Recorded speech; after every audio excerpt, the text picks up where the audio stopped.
জি hello, আসসালামু আলাইকুম। কেমন আছেন আপনারা সবাই?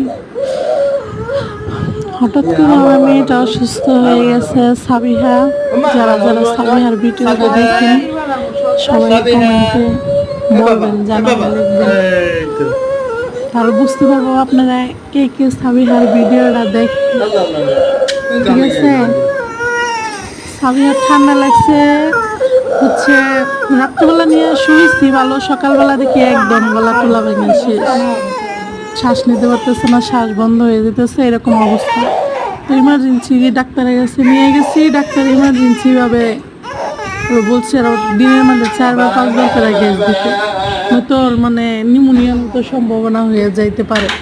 হঠাৎ করে একদিনের ভিতরেই এমন ঠান্ডা লাগছে।